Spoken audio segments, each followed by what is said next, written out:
Today we're going to discuss the issue that you have to do as an athlete, a fighter, a non-competing athlete, or a non-competing fighter, how you need to incorporate strength and conditioning into your training program without it affecting your main goal, which is being good at the actual sport that you want to be good at. First and foremost, if you're here and it's a debate if you should be adding strength and conditioning into your training or not, it shouldn't be a debate. You need to. That's non-debatable. It's non-negotiable. However, the capacity in which you do it, that's what we can go ahead and discuss. And that's what we're doing today. The idea is, as you are now becoming an athlete and you're going into your competing stage, or maybe your off season, there's oftentimes that you do 2-a-days. For my hoopers, when you're in off season, most of the time you're playing AAU. For the professionals, you're just pretty much getting ready for the next upcoming season. For my fighters, it's mainly for you, you're in season the whole year because there's shows going on the whole time. From an amateur standpoint, you have nationals 3-4 times a year. You have your local shows that you're getting to as well. For your professionals, you're always making sure that you're staying in shape to make sure that you prepare for the next camp.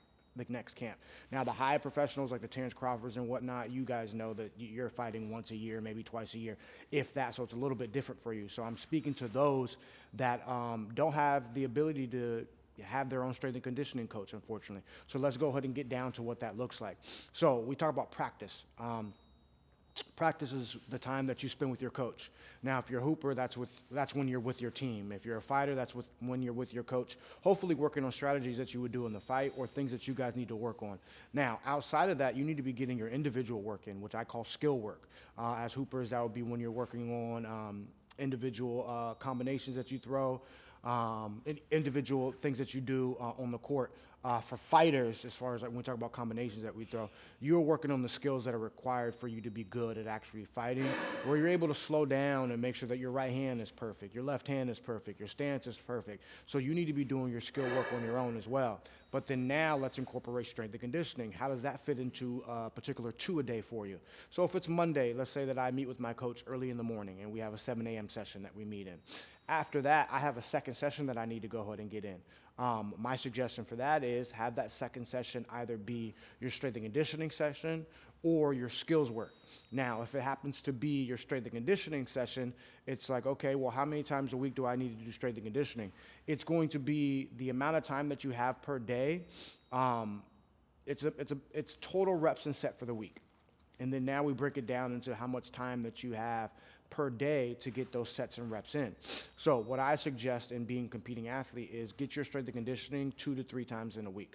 Now, for me in my particular system, in my program, I have one day where you're doing isolations, which is similar to bodybuilding, but I do want to touch on that because bodybuilding is not bad. Now, being a bodybuilder when you're an athlete is a different story. If you notice, bodybuilders are a little bit bigger. However, you guys can be doing similar exercises to make sure that your movements work well and your body works well, and each muscle that is part of the muscle group works well individually. You just don't need to make it bigger, so you have to lift in a different way. So for me, I have a body bulletproofing session, which is where we can slow down and we can work on isolations, making sure that our body works the way that it should work. Then I also have 2 athletic days where you're working on your vertical athleticism, you're working on your lateral athleticism, and you're working on your rotational athleticism. If you are in 2-a-day mode, what I suggest is pairing the body bulletproofing session and the athletic day. The example for that would be warm up with the body bulletproofing stuff, then getting to your athletic stuff afterwards. That should take you about 45 minutes to 90 minutes at most, but at least what you'll be able to do is put 2 days in of strength and conditioning in together. So that way tomorrow on a Tuesday, you can get 2 sessions in, one with your coach and then your individual skill session as well. Because if you spread out your strength and conditioning every single day of the week, you're now looking at a couple things going on. You're looking at one session with your coach because you need to keep the main thing. You need to be good at your field of play. You need to be good at your sport. Otherwise, this strength and conditioning stuff doesn't matter because you'll never actually get in the ring. You'll never get on the court. None of these things will never happen because you suck at your particular sport. So now you go on a Tuesday, you get practice with your coach, and then later in the day, you get your second skill session in to make sure that you're good at the sport. Wednesday, you get back into meeting with your coach. Then you get into your strength and conditioning session again, which will include body bulletproofing as a warm-up, and then you get into your athletic day. If you did a vertical day on Monday, let's go ahead and do a lateral day on Wednesday. And then, so that's the idea of how you would break these things down so you can incorporate strength and conditioning into your workout program and have it amplify and get you better at your particular sport, as opposed to it taking away. Because once again, strength and conditioning is a non-negotiable. It's something that you need to do because you want to strengthen your body for the tasks that you have to put it through, and you want to condition your body for the tasks that you have to put it through. And we're different depending on the sports that we play. So that's enough talking about the strategy of it. I actually want to show you two ideas of something that we do in our body bulletproofing session as far as in my system, and then something that we do in our athletic day in my system as well. So I'll show you one of those things. The first thing that we're going to show you is a isolation movement. The second thing that we'll show you is an actual complex training method, which is a compound lift and a low-level plyometrics. So let's get into showing those so we can finish out this video for you. So the first exercise that we're getting into is a isolation, and it's a seated calf raise. By the name, you know that the muscle group that we're isolating, or the muscle that we're isolating, is your calves. Now, when we do a seated calf raise, this is going to help with your stability as you move laterally from left to right. So if you notice, I talked to you about pairing your body bulletproofing stuff that you do with me and my system with whatever athletic day you're going to do. So when we talk about seated calf raise, this is going to help with your stability. This is going to help with your ability to stop when you move, going left and right, and change directions, because that's what we do as athletes. We change directions. And then the next thing that we do is going to be a compound or complex training that is improving your lateral movement. So the way that we're going to get into this exercise to speed things up for you, we're going to do something called myo reps. I've explained to you guys what myo reps are before, but myo reps are essentially just a giant cluster set that is going to speed up the time that it takes for you to go through this entire workout and this exercise. It's good for those who don't have access to a private gym where you can take your time on the gym. You guys normally have to get sped up, or if you're at an LA Fitness or 24-hour Fitness or any commercial gym, where if you sit on the machine too long looking at your phone, somebody's going to walk up to you and ask you how many sets and reps that you have. So this allows you to get through that entire cluster set in a short amount of time, but still reap the benefits that are necessary for this particular movement. So seated calf raise, what we would do is anytime that we get into a movement, we want to make sure that the machine, or what we're using from an anatomy standpoint, that the muscle that we're using is the driver of the movement. So me squeezing this muscle is what actually gets this machine to go ahead and come up. Me releasing that squeeze is what actually has the machine go down. And so when we talk about isolations, that means that we want to remove all the other muscle groups in our body and just focus on the calves only.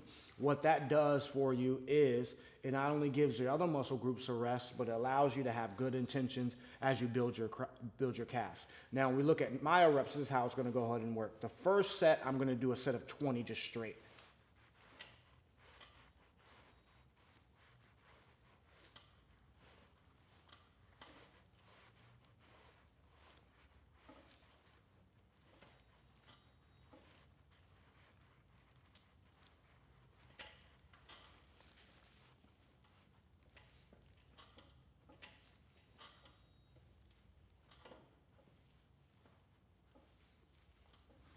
And that was 20, I might have lost track, but as soon as the 20 is done, I'm now getting into 5-second rest.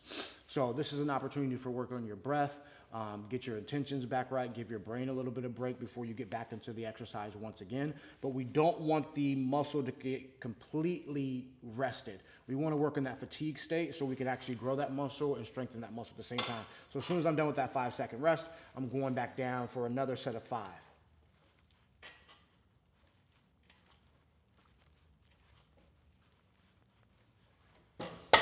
5-second rest again, and I would repeat that for a total of 4 sets of 5. So if you notice, the trick on behind the science is you're tricking your body into doing 40 reps in a fatigue state, because when we talk about type 2 muscle fibers, the way that we get through those is through fatigue. And you can fatigue the muscle with a lot of reps, or you can do it with a lot of weight. There's a bunch of ways to go ahead and skin the cat. But that is the isolation that I'm showing you. This is part of my system. Then on this particular day, we would have seated calves and we have other exercises, but I want to give you guys an example of what isolation looks like. Now let's get into the compound lift that you would do on a lateral athletic day, and it's going to be sumo deadlifts, and we're going to pair it with the low-level plyometrics, and I'll see y'all over there.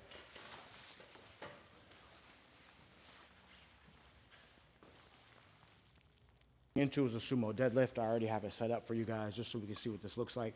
I have a video that's showing you guys what a sumo deadlift is before, but this is the motion that we're getting into. We use a barbell and we attach plates to it. And if you notice, I'm gonna almost get myself in a similar situation, position that I would be when I'm athletic. The purpose behind this is to incorporate strength in the muscle group that we would need for our field of play. So this is a sumo deadlift. If we're talking about a lateral athletic day, this is the day that I would prescribe you guys to do this. And then we're not doing sets of 10, we're not doing sets of 12, we're not doing sets of 15, which are in hypertrophy rep ranges. If I wanted you to grow this muscle group because it was lagging, then I would diagnose and I would prescribe that something different for you. But however, to stay in the athletic rep range, when we pair this with the low-level plyometric, I'm gonna do a set of 3, and then I'm gonna get into my low-level plyometric. And I'm gonna show you 2 different low-level plyometrics that we can do on these particular days to pair with this compound lift. So we get into the sumo deadlift.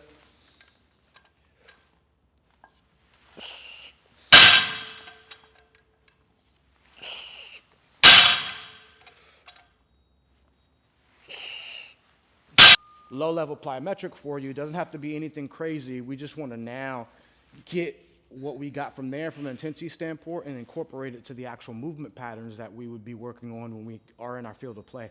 Whether you're a boxer, fighter, athlete, it doesn't matter. So one of the low-level plyometrics that we can do is skiers, where I will just come over, get into a sit, get into a sit, get into a sit, get into a sit, getting used to being able to be as athletic as I can and be able to hold that position, change the direction in between. So that is one version of it. If you wanted to make it a little bit harder from a progressive standpoint, what you can do is you can do 2 over off of that. So I would start here, then catch, then catch, then catch. So those are, well, technically 1 low-level plyometric to pair with the sumo deadlift. With the progression for you. But then we'll get into another one, which is a little bit more movement. So for these, we're not doing anything crazy as well. We just want to incorporate the movement as we push laterally. And if you notice, as I'm going that way, I'm going to look to push off with my left foot and kick with my right foot and then replace each time. So I'm coming here, here, here, here, here. Nothing crazy. Then I will repeat going the other way. Right foot, left foot kick. Just getting used to that bounce. And I would pair that with the sumo deadlift. For prescribing it for me, I do 3x5, or you would do 3x3 with the sumo deadlift and then pair the movement with these. But that is an example of complex training that I would prescribe on the day. And how you incorporate one individual session with another individual session and putting them together so you can save your time when you are in your 2-a-day mode for an athlete. But hopefully that answers questions that you guys have. That's what I make videos on. If you guys want my complete system, I have that for you. Take the free quiz, because now I can decide what particular program that you need to start where you're going to go ahead and start. That's it. I'll see you on the next one.